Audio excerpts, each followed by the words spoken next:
प्यारे विद्यार्थियों, आइए कक्षा 7वीं के जो अध्याय 3 है त्रिभुज के गुणधर्म, ठीक है, प्रॉपर्टीज ऑफ ट्रायंगल, इसके अंतर्गत जो प्रश्नावली 3.1 है इसको हम यहाँ पर हल करने वाले हैं। ठीक है दोस्तों, अब यहाँ पे क्या क्या दिया है, जैसे कि यहाँ दोस्तों आपका प्रश्नावली 3.1, ठीक है, और इसमें बोला गया है रिक्त स्थानों की पूर्ति कीजिए। फिल इन द ब्लैंक्स, यहाँ पर जो रिक्त स्थान दिया है इसको हमको समझ करके भरना है। ठीक है दोस्तों, तो शुरू कर लेते हैं दोस्तों। और उससे पहले दोस्तों, यदि वीडियो आपको अच्छी लगती है तो लाइक करना, अपने दोस्तों को शेयर करना, और आपने अभी तक सब्सक्राइब नहीं किया है तो आगे की वीडियो प्राप्त करने के लिए सब्सक्राइब जरूर कर लेना। ठीक है, चलिए देख लेते हैं क्या दिया है। अब देखिए दोस्तों, यहाँ पर क्या बोला है, पहला बोलता है किसी त्रिभुज में बराबर भुजाओं के सम्मुख कोण परस्पर क्या होते हैं, बराबर होते हैं। क्या होते हैं दोस्तों, बराबर होते हैं। देखिए कैसे होगा है, किसी त्रिभुज वाले, अब इसको अब यहाँ पर जो हम पढ़ने वाले इस पाठ के अंतर्गत उसमें हम क्या क्या देखने वाले, ठीक है, पहले समझ लेते हैं। पहला तो समझ लो दोस्तों, जो किसी त्रिभुज है, ये त्रिभुज इस प्रकार से बना है, ये तीनों कोणों का यहाँ पर जो मान रहेगा, तीनों कोणों को जोड़ते हैं, चाहे वो किसी भी त्रिभुज का समकोण त्रिभुज हो, ठीक है, समबाहु त्रिभुज हो, ठीक है, विषमबाहु त्रिभुज हो, किसी भी त्रिभुज हो, उसके जो अंतः कोण है अर्थात अंदर में जो बने हुए कोण है उसको जोड़ने पर हमेशा 180 अंश होता है दोस्तों। ये हमको याद कर लेना, अच्छा से पक्का याद कर लो, त्रिभुज के तीनों कोणों का योग 180 अंश होता है। क्लियर। दूसरा, अब देखिए यहाँ पर एक और याद कर लेना है, क्या, भुजा और कोण संबंधित जो नियम है। ये देखिए दोस्तों, यहाँ पर हम देख पा रहे हैं, जैसे कि एक प्रकार का त्रिभुज है समबाहु त्रिभुज, और जिसके तीनों भुजा क्या है, बराबर है ना। अब देखिए इसमें क्या होता है, त्रिभुज गुणधर्म में ये जो किसी भुजा द्वारा, जो समझ लो पहले है ना, इस भुजा के द्वारा जो सम्मुख कोण है, इसके सामने का कोण क्या है, ये है, ठीक है। उसी प्रकार इस भुजा के सामने का कोण ये सम्मुख कोण कहलाएगा। उसी प्रकार इस भुजा का जो सामने का कोण है ये कहलाएगा। ठीक है, जस्ट उसको उल्टा समझ लो, कोण है, इस कोण के सामने की भुजा, सम्मुख भुजा अर्थात सामने की भुजा, ये बी से सी तक है। उसी प्रकार से ये वाला जो कोण है बी, इसके सामने का भुजा ए से लेकर के सी तक होगा। उसी प्रकार जो कोण सी है, इसके सामने का जो भुजा है ए और बी होगा। ठीक है, समद्विबाहु त्रिभुज भी इस प्रकार से होता है, एक समद्विबाहु त्रिभुज है, ठीक है, ये दोनों भुजा बराबर है, तो इसके द्वारा जो आंतरिक कोण है, इसके द्वारा आंतरिक कोण है, दोनों बराबर होगा। या उल्टा करेंगे, यदि जो दो कोण है उनके मान बराबर है तो उसके सामने के जो भुजा है उसकी लंबाई भी बराबर होंगे। ठीक है, जस्ट उल्टा समझ लो, अगर कोण बराबर है, दो कोण बना है, दोनों कोण बराबर है, तो उसके सामने की भुजा भी क्या होगा, बराबर होगा।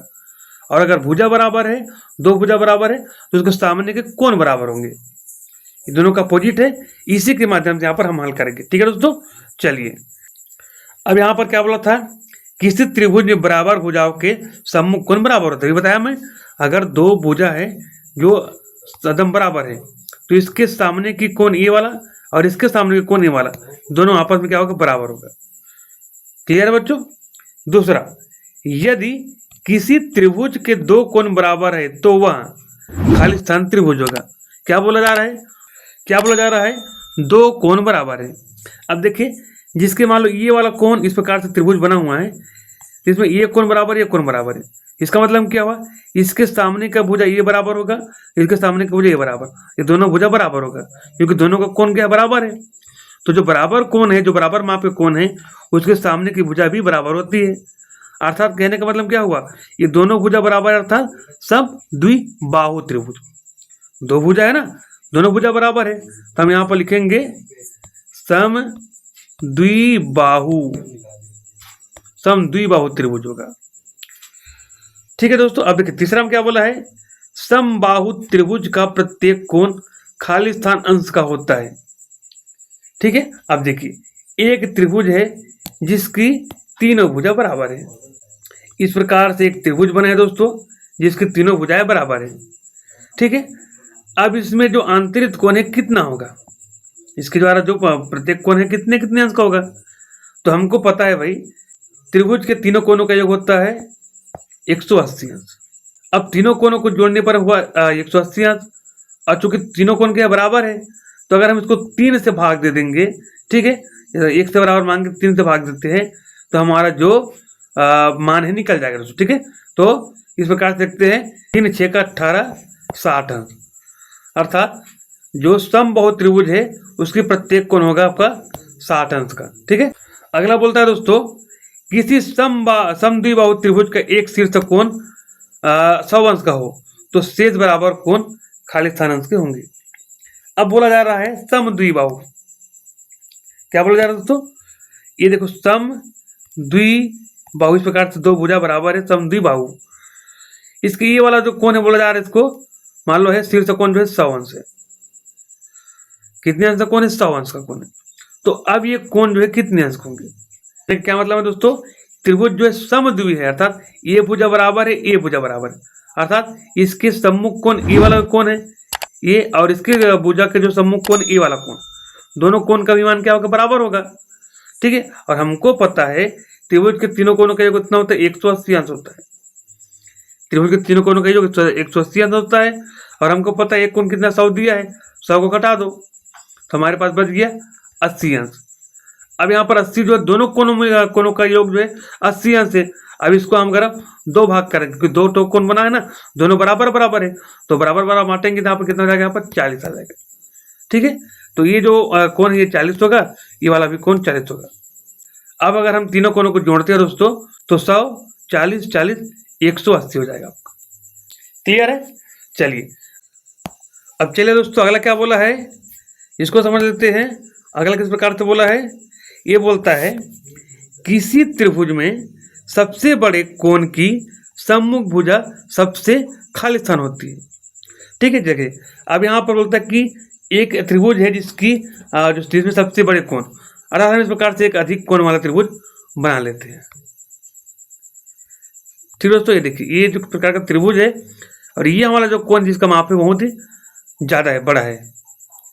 ठीक है, ये सबसे बड़े कोण है, इसके सामने की भुजा क्या होगी, आप देख पा रहे हैं जो सबसे बड़ी कोण होगी, ज्यादा माप की कोण होगी ना, उसके सामने की भुजा भी बड़ी होती है। जितनी ज्यादा कोण बनेगा उतनी बड़ी भुजा होगी। अब यहाँ पर देखिए छोटा जो कोण बना है तो इसके सामने का जो सम्मुख जो भुजा है वो छोटा है, इसके सम्मुख भुजा भी छोटा रहेगा। इस प्रकार से आप लिखोगे जो कि त्रिभुज सबसे बड़े कोण की सम्मुख भुजा सबसे बड़ी होती है। अब यहाँ पर बोला किसी त्रिभुज में सबसे छोटे कोण की सम्मुख भुजा सबसे छोटी होती है। छोटे कोण की सम्मुख भुजा छोटी होती है और बड़े कोण की सम्मुख भुजा बड़ी होती है। क्लियर दोस्तों, आइए नेक्स्ट टाइम क्या दिया देख लेते हैं। अब यहाँ पर इस प्रकार से दिया है, क्या बोला है, निम्नांकित तालिका में निर्देशानुसार रिक्त स्थानों की पूर्ति कीजिए। ठीक है, इस प्रकार से आपको इंस्ट्रक्शन दिया है, उसके अनुसार से जो मान आएगा उसको आपको भरते जाना है। ठीक है, अब चलिए पहला नंबर क्या बोलता है दोस्तों, ये त्रिभुज ABC है, इसके अंतर्गत ठीक है हम यहाँ पर त्रिभुज एक ABC बना लेते हैं। इस प्रकार से त्रिभुज ये मान लो A है, ये B है, ये C है, हम यहाँ पर बना लेते हैं। अब बोलता है AB बराबर है AC के, अर्थात AB और AC दोनों है बराबर हो गया। ठीक है, अर्थात समद्विबाहु त्रिभुज हो गया। ठीक है, और दोनों का मान कितना हुआ है, 4 cm बोला है। ठीक है दोस्तों, और उसी प्रकार से जो BC का मान है 5 cm है। ये देखिए बोला जा रहा है ये प्रकार किस प्रकार का एक कोण है। ठीक है, इस प्रकार से एक त्रिभुज बना हुआ है, इसका नाम A B और C है।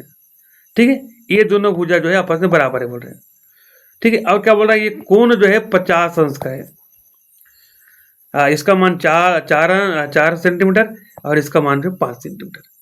और क्या बोलता है, कोण B का मान जो है 50 अंश है, तो कोण C और कोण A का मान आपको बताना है। क्लियर है, अब कैसे बनाएंगे, देखिए हमको पता है त्रिभुज के तीनों कोणों का योग कितना होता है भाई, 180 अंश होता है। अब ये दोनों जो भुजा है आपस में बराबर है, अर्थात क्या हुआ, इसका जो सम्मुख कोण ये है, अर्थात ये जो कोण 50 का बना है, इसका सम्मुख भुजा क्या है, ये 4 सेंटीमीटर है ना, और ये भी 4 सेंटीमीटर है। तो इसके जो सामने का जो सम्मुख कोण है ये भी कितना हो जाएगा, 50 अंश हो जाएगा, क्योंकि ये दोनों भुजाएं बराबर है और बराबर भुजाओं के जो सम्मुख कोण है बराबर अंश के होते हैं। ठीक है, तो ये 50 हो गया, ये 50 हो गया। अब दोनों को जोड़ते कितना हो जाएगा, 100 अंश हो जाएगा। हम जानते हैं त्रिभुज के तीनों कोनों का योग 180 अंश होता है, तो 180 अगर हम 100 घटा देते तो हमको प्राप्त हो जाएगा मात्र 80। ठीक है, तो यहाँ पर जो ए का मान हो जाएगा दोस्तों, ये हो जाएगा आपका 80। ठीक है, अब यहाँ पर ले सकते हैं कोण सी का मान हो जाएगा 50 और कोण ए का मान हो जाएगा यहाँ पर 80 अंश। अब दूसरा नंबर में क्या बोलते हैं, इसको देख लेते हैं। ये त्रिभुज पी क्यू आर के बारे में बोल रहे हैं। ठीक है, हम यहाँ पर एक त्रिभुज बनाते हैं पी क्यू आर। समझने का प्रयास करोगे पूरा समझ में आएगा। ठीक है बच्चों, अब देखिए एक त्रिभुज है पी क्यू आर, इसमें से पी क्यू और पी आर जो है बराबर है। ठीक है, इस प्रकार से मनार सेम इस प्रकार से बना हुआ है। देखिए ठीक है, ये बोलता है ये पी है, ये क्यू है, ये आर है। ठीक है दोस्तों, अब बोलता है पी क्यू और पी आर बराबर है। ये पी से लेकर क्यू ये बराबर है और पी से आर ए बराबर है और दोनों का मान 5-5 सेंटीमीटर है। हमने अभी जो बनाया था सेम। और ये क्यू आर है, इसका मान जो है 7 सेंटीमीटर। ठीक है, अब क्या बोलता है, हमको यहाँ पर आर का मान ज्ञात करना। कहाँ पर है यार, ये आर है, इसका मान ज्ञात करना है और ये पी जो है इसका भी मान हमको ज्ञात करना है, पी का मान। ठीक है, मात्र क्यू का मान दिया दोस्तों 45 अंश। तो हमने पहला वाला जो बनाया सेम उसी प्रकार से बनेगा। इसके सामने का भुजा 5 सेंटीमीटर है बड़ा, है ना, और 5 सेंटीमीटर वाला भुजा ये भी है, तो इसके सामने का जो कोण है ये भी कितना हो जाएगा दोस्तों, 45 अंश हो जाएगा। ठीक है, इसका मतलब क्या हो जाएगा, यहाँ पर ये वाला कोण का मान हो जाएगा 45 अंश, क्योंकि इसके सामने की भुजा बराबर है और बराबर भुजाओं के द्वारा जो सम्मुख कोण है वो बनाया जो कोण है और बराबर भुजाओं के द्वारा जो बनाया गया कोण है वो बराबर होती है। तो ये दोनों कितना होगा, 45-45। अब हमको पता है त्रिभुज के तीनों कोणों का योग 180 होता है और यहाँ पर दो कोण को जोड़ने पर कितना हो जा रहा है, 90 हो जा रहा है। 180 में 90 घटाएंगे तो हमको प्राप्त हो जाएगा 90, अर्थात ये जो है एक समकोण त्रिभुज है। ठीक है, तो यहाँ पर हम लिख सकते हैं दोस्तों आर का मान हो जाएगा यहाँ पर 45 अंश हो गया। और क्या बोलते हैं, पी का मान कितना हो जाएगा यहाँ पर 90 अंश। क्लियर है, चलिए इसको हमने बनाया था यहाँ पर, इसको बनाया था 50 अंश, ये था 80 अंश। ठीक है, चलिए तीसरा क्या बोला है उसको भी समझ लेते हैं भाई, उसको कैसे बनाएंगे हम। चलिए तीसरा में क्या बोला है, तीसरा बोलता है एक त्रिभुज है जिसका नाम है DEF है। ठीक है, अब इसमें हमको एक त्रिभुज बनाना है इस प्रकार से जिसका नाम है DEF। ये D है, ये E है, ये F है। ठीक है बच्चों, अब क्या बोलता है DE और DF बराबर है, अर्थात D से लेकर E जो है बराबर है, D से F तक ही बराबर, दोनों बराबर है और दोनों का मान 6 सेंटीमीटर 6 सेंटीमीटर है और EF का मान यहाँ पर दिया है 8 सेंटीमीटर। अभी जो हमने पहले दूसरा नंबर का जो बनाया है सेम उसी प्रकार से आपको बना लेना है।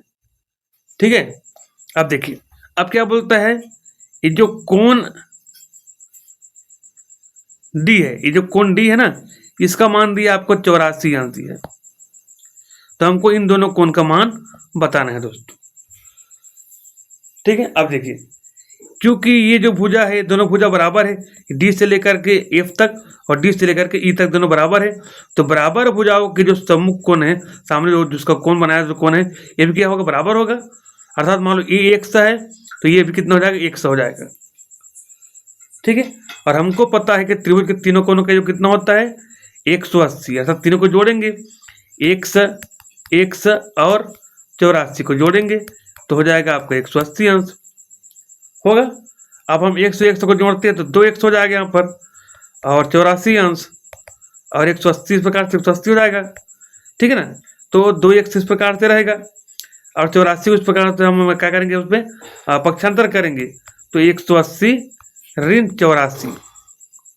ठीक है, अब 180 में 84 को घटाते हैं तो हमारे पास बचाता है यहाँ पर 96, तो 2 100 बराबर 96 हो जाएगा यहाँ पर। ठीक है बच्चों, अब 100 का मान ज्ञात करना है तो 2 के पक्षांतर करेंगे 96/2, 2 से हम यहाँ पर कटाएंगे तो आ जाएगा यहाँ पर 100 बराबर 46 अंश। ठीक है, अर्थात यहाँ पर ये दोनों कोण का मान कितना रहेगा दोस्तों, 46 अंश। ठीक है, तो यहाँ पर लिखेंगे हम 46 अंश। क्लियर है, चलिए लास्ट देख लेते हैं चौथा नंबर क्या दिया है। अब ये बोला है दोस्तों एक त्रिभुज है LMN, ठीक है, एक त्रिभुज है LMN जिसमें से LM बराबर है MN बराबर NL बराबर, अर्थात समबाहु त्रिभुज है। एक त्रिभुज बनाना है जिसकी तीनों भुजा क्या है, आपस में बराबर है, ये बराबर ये बराबर ये बराबर है, तीनों जो है 5-5 सेंटीमीटर है। तो हमको बताना है कि ये कोण, इसका नाम क्या है यहाँ पर, एक है L, M और N नाम, ठीक है। तो तीनों कोणों का मान हमको बताना है।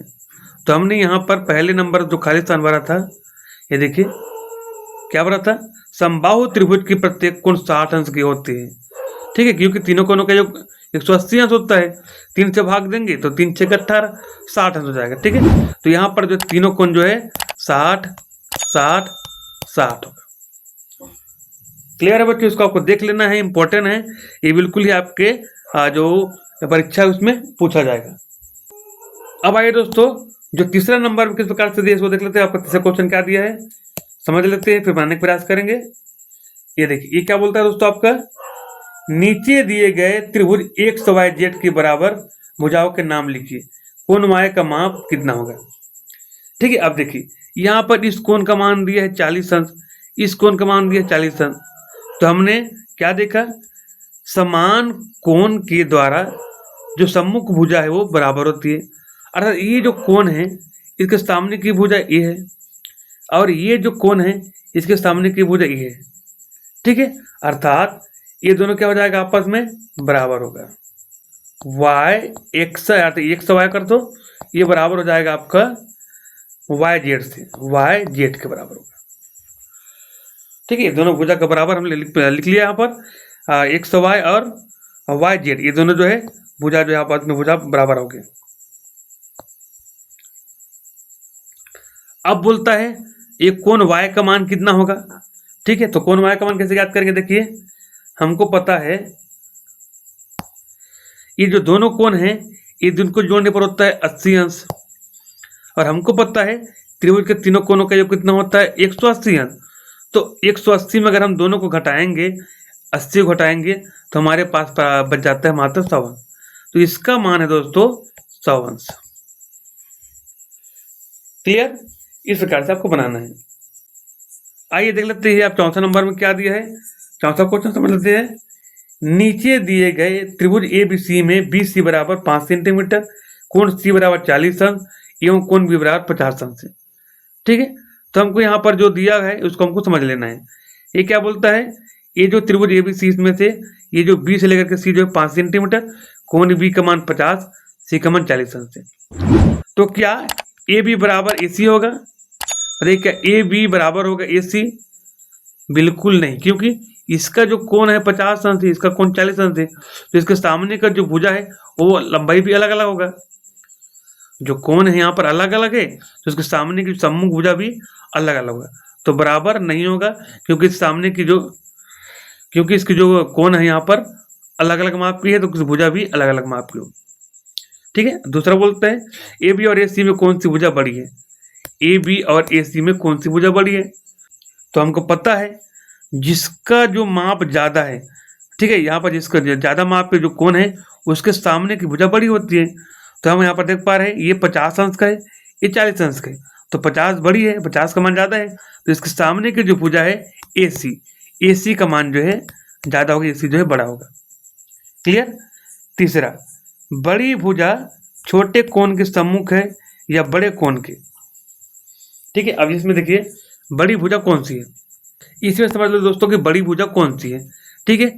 अब ये 50 है, ये 40 है, तो ये कौन हो जाएगा आपका 90 अंश, अर्थात तीनों में जो है ये कौन सबसे बड़ी है, तो बड़े कोण के द्वारा जो है उसके सामने का जो भुजा बड़ी होती है, अर्थात ये B और C, B से लेकर के C जो है BC बराबर 5 सेंटीमीटर है, यही सबसे बड़ी भुजा है, ठीक है।